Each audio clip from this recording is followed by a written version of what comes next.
Motivational গল্প আমাদের মূল্য। একবার এক মোটিভেশনাল স্পিকার একটি 500 টাকার নোট নিয়ে একটি সেমিনার কক্ষে প্রবেশ করলেন। সেখানে অনেক লোক বসেছিল। ওই মোটিভেশনাল স্পিকার 500 টাকার নোটটা সবাইকে দেখিয়ে বললেন, কে কে এই নোটটি নিতে চাও? তখন প্রায় সবাই হাত তুলল। এবার ওই স্পিকার নোটটাকে হাত দিয়ে মুঠো করে গোল করে দিলেন। ফলে নোটটা একটু খারাপ হয়ে গেল।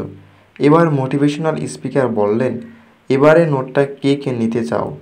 তাও সবাই হাত তুলে রাখলো। এবার মোটিভেশনাল স্পিকার নোটটাকে মঞ্চে ফেলে দিলেন এবং পা দিয়ে ঘষে একদম ময়লা করে দিলেন। তারপর নোটটি হাত দিয়ে তুললেন এবং একটু পরিষ্কার করে বললেন, এবার কে কে এটা নিতে চাও? তাও সবাই হাত তুলে রাখলো।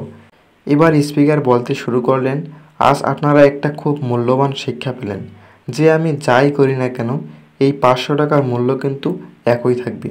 আপনাদের জীবনও এই 500 টাকার নোটের মতো।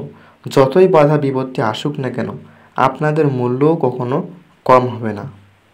ভিডিওটি ভালো লাগলে লাইক, কমেন্ট, শেয়ার করে পাশে থাকবেন এবং চ্যানেলটি সাবস্ক্রাইব করতে ভুলবেন না। ধন্যবাদ।